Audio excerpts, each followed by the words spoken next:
আজ তোমাদের শোনাবো একদম সহজ কম উপকরণে বানানো মুচমুচে স্তরযুক্ত ফুলকপির লাচ্ছা পরাঠার গল্প। একদিন সকালবেলা ফ্রিজ খুলে দেখলাম টাটকা ফুলকপি। তো ভাবলাম আজ আর সাধারণ তরকারি নয়, ওকে একটু অন্যভাবেই সাজাই। তাই প্রথমে এই ফুলকপিটাকে কুড়িয়ে নিলাম, একটু লবণ মেখে আলতো করে জলটা চেপে বের করে দিলাম। তারপর সেই নরম কুড়োনো ফুলকপির সঙ্গে মিশে গেল একটু সেজওয়ান সস আর 2 চামচ ছোলার ছাতু।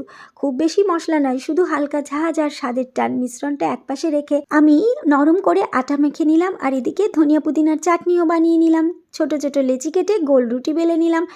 এবার শুরু হলো আসল মজা। একটি রুটির উপর ফুলকপির মিশ্রণটা আলতো করে ছড়িয়ে দিলাম, তার উপর আরেকটি রুটি দিয়ে ঢেকে দিলাম যেন একটা নরম কম্বল। ওপর একটু কালো জিরে আর কুচনো ধনেপাতা ছিটিয়ে আবার হালকা করে বেলে নিলাম। তারপর রুটিকে ফাঁকা ফাঁকা করে কেটে রোল করে জুড়ে নিলাম হাতের তালু দিয়ে আলতো চাপ, আর দেখলাম স্তরগুলো নিজে থেকেই তৈরি হচ্ছে। হালকা করে বেলে গরম তাওয়ায় দুপিঠ সেঁকে নিয়ে ঘি দিয়ে ভেজে নিলেই মুচমুচে স্তরযুক্ত ফুলকপির লাচ্ছা পরাঠা তৈরি।